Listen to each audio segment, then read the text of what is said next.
The world has dissolved into sensation. There is nothing but the weight of him above me, the solid heat of his body pressing me into these soft, cool sheets. My hands are sliding up his back, feeling the powerful shift of muscle under his skin as he moves, a rhythm as ancient and relentless as the ocean crashing against the cliffs below. His lips are on my neck, and it's not just a kiss, it's a claiming. A slow, deliberate trail of fire that has me arching against him, a silent plea for more.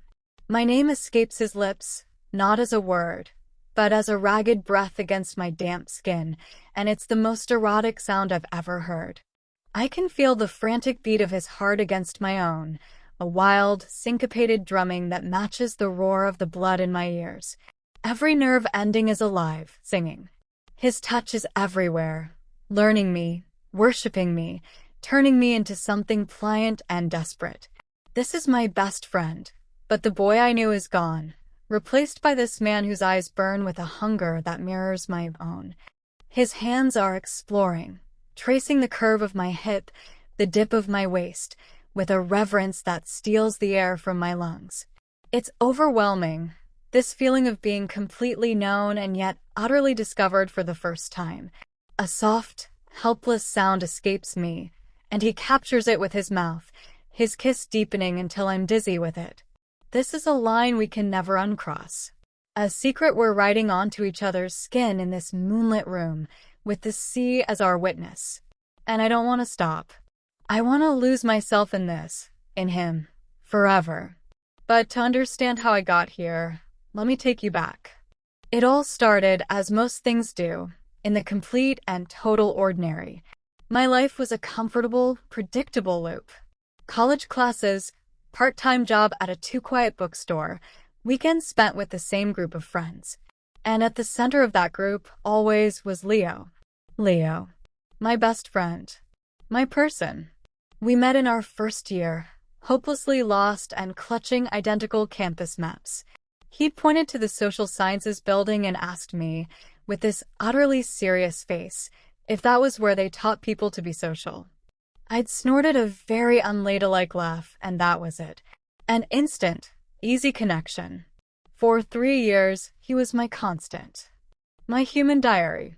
He was the one I texted with random thoughts at 2 a.m., the one who knew my coffee order by heart, the one who'd seen me cry over bad grades and worse breakups. He was the safe harbor. The boy next door. Literally, he lived in the apartment across the hall from me in our building. And yes, okay, I'd be lying if I said I never noticed him. Everyone noticed Leo. He had that kind of easy smile that made people feel seen, and these warm, brown eyes that just understood. And the way he'd laugh, this full-bodied, genuine sound that could light up a whole room. But he was Leo, my best friend. Thinking of him as anything else felt like trying to read a book in a language I didn't understand. The grammar was all wrong. The boundaries were clear, and I never, ever crossed them. Our friendship was a sacred thing. It was my most valued possession. Besides, he'd had girlfriends. I'd had boyfriends. We'd cheered each other on from the sidelines. We'd playfully roasted each other's dates. It was our normal. A safe, comfortable, completely platonic normal. But then this semester, something shifted. It was almost imperceptible at first. A look that would last a second too long. The way his hand would linger on my back when we moved through a crowded hallway. The silence in my car after we'd finished laughing about something. A silence that felt heavier. Fuller. I started catching myself wondering what it would be like. Just for a second. Before I'd shut the thought down, guiltily, like I'd betrayed him somehow. I had no idea that our ordinary world was about to be completely upended. That a simple, spontaneous invitation would change everything. It was a Thursday, I think. The kind of day that just drags on, gray and endless. I was buried in a mountain of textbooks at our usual library table, feeling the distinct urge to bang my head against the pages on macroeconomic theory. Leo slid into the chair opposite me, dropping his bag with a heavy thud. "You look like you're trying to set that book on fire with your mind," he said, his voice a low murmur that still managed to carry through the quiet study zone. I groaned, not looking up. I might. It'd be more productive than actually reading it. He was quiet for a moment, and I could feel him watching me. It was a sensation I'd become hyper-aware of lately. That specific weight of his gaze. I finally glanced up, and his expression was soft, a little concerned. "You're burning out," he stated simply. It wasn't a question. "Just a little," I admitted, pushing my hair back from my face. "I just need to get through this week." He leaned forward, folding his arms on the table, closing the distance between us. "My uncle's beach house is empty this weekend. The one up on the cliff in Seal Cove. He mentioned it the other day, said I could use it if I wanted to get away." My heart did a little traitorous flip. A weekend. With Leo. Alone. The thought was equal parts terrifying and thrilling. "Just us?" I asked, trying to sound casual, like it didn't matter. "Just us," he confirmed, his eyes holding mine. "No textbooks. No responsibilities. Just the ocean, a ridiculously well-stocked kitchen, and, I don't know, a really cheesy movie collection from 2005. What do you say? Could you use a secret getaway?" The way he said it, a secret getaway. It felt loaded, like it meant more. My mind was screaming 1,000 warnings. But my heart was already packing a bag. "Yes," I heard myself say, the word coming out in a rush of breath.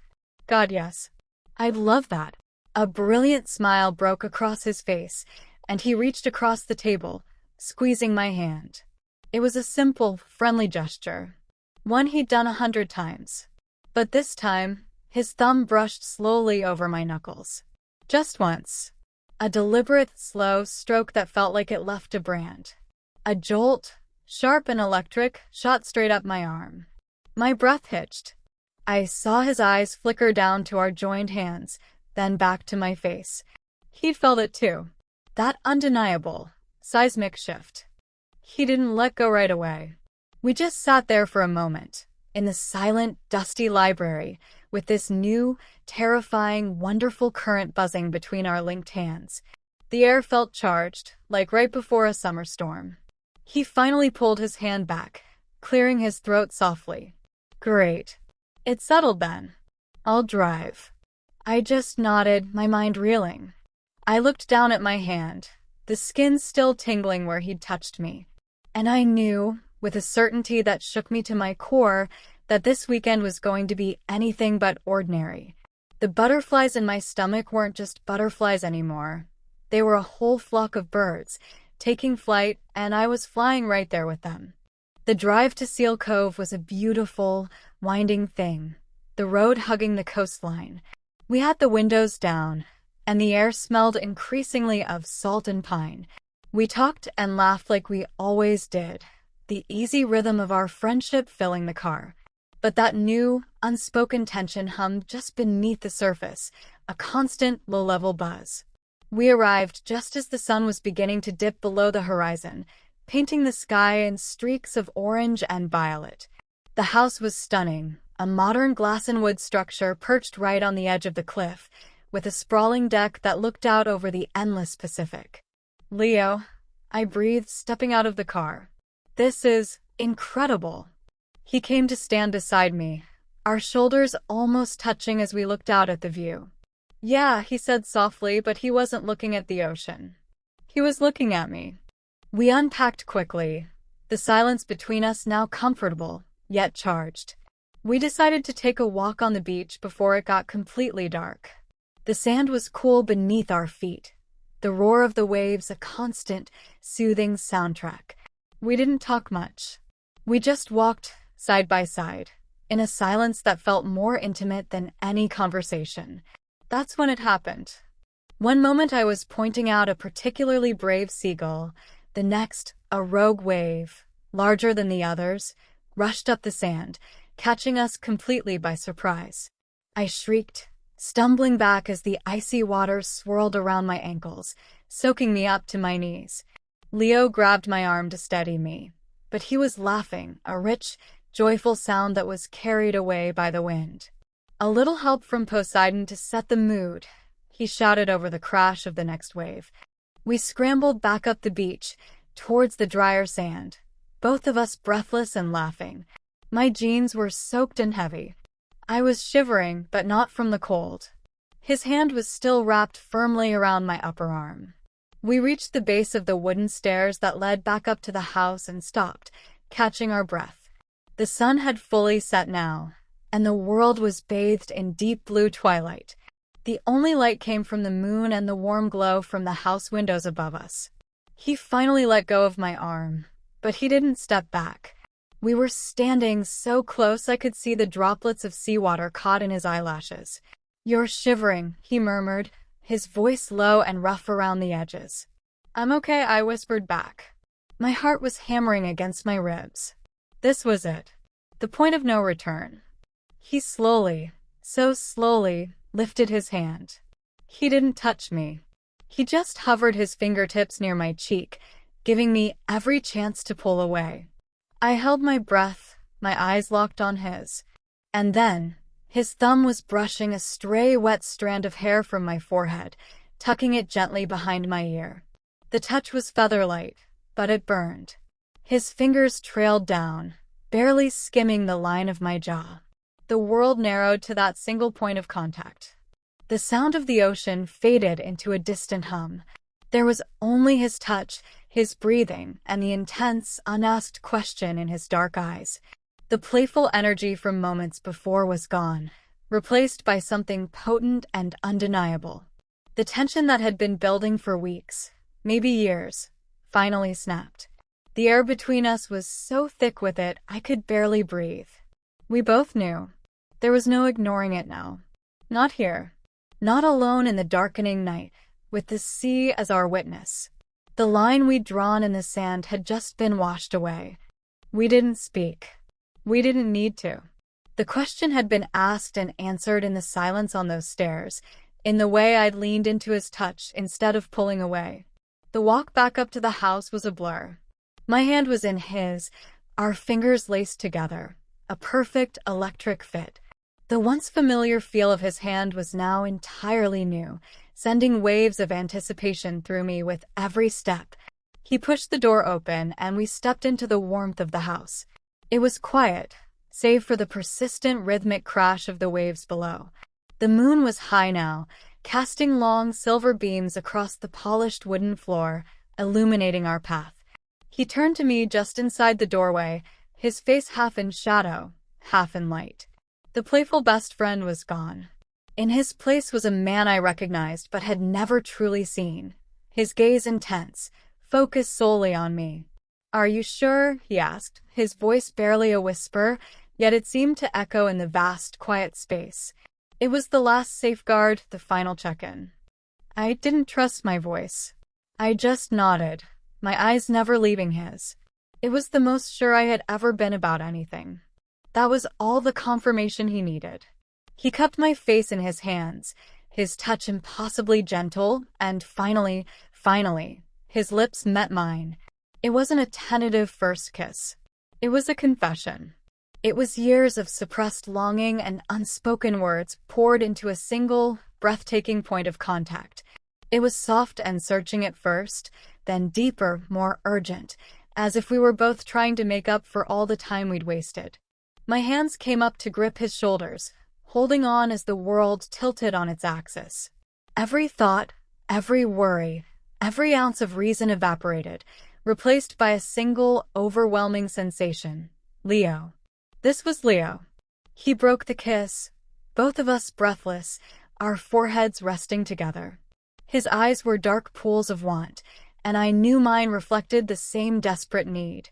Without a word, he took my hand again and led me through the moonlit living room, down a short hallway, and into a bedroom.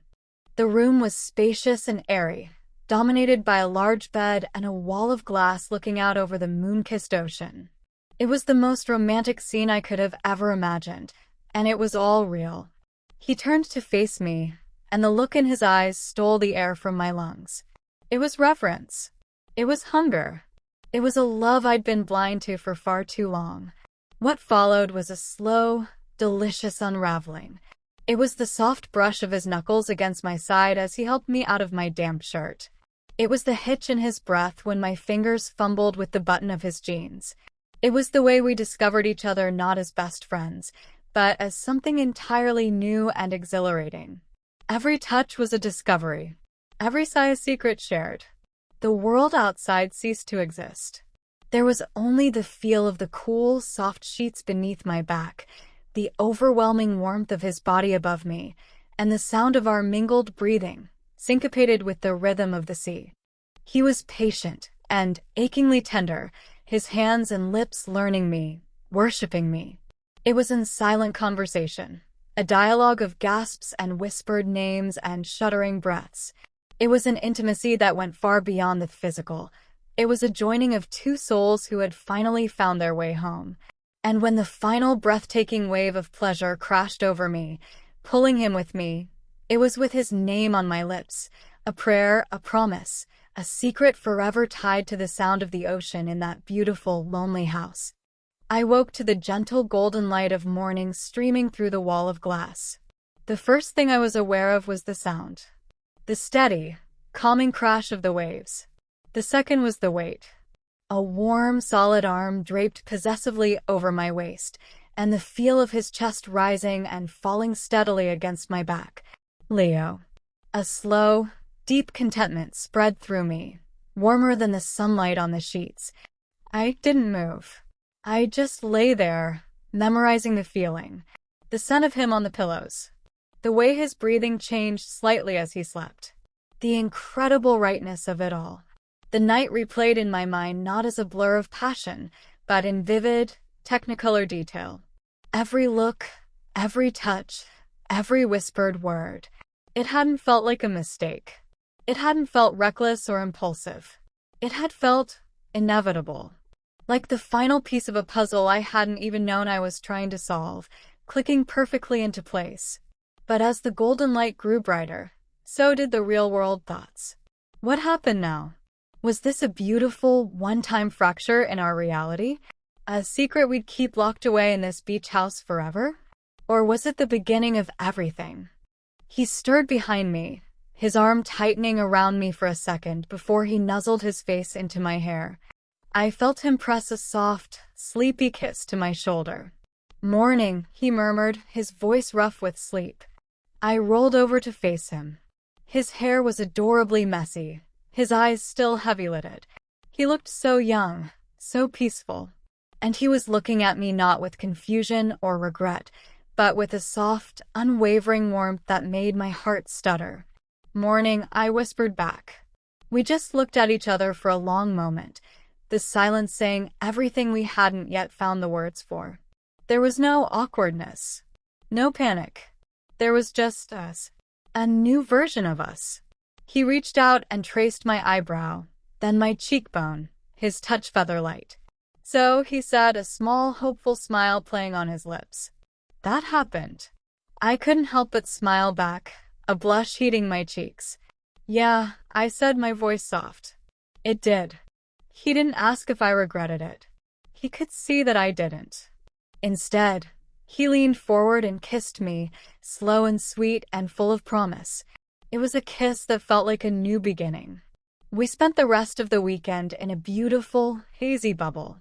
We really talked, about everything we'd been too afraid to say before. We laughed. We walked on the beach hand in hand, no longer needing to hide the way our fingers intertwined. Leaving that house felt like leaving a sacred space. But as we drove away, his hand resting on my knee, I didn't feel like we were leaving it behind. I felt like we were taking it with us. We weren't just best friends anymore. We were something more. Something fragile and new and terrifyingly beautiful. And I knew, with a certainty that settled deep in my bones, that no matter what happened next, that weekend, alone with my best friend at the beach house, had changed me forever. That was the story of my secret getaway. It makes me wonder, have you ever had a moment so perfect, so utterly heart-stopping that you wished you could just pause time? A moment you knew, even as it was happening, would become a memory you'd treasure forever? I'd love to know if you've ever experienced something like that. Let me know in the comments below. Your stories are safe here.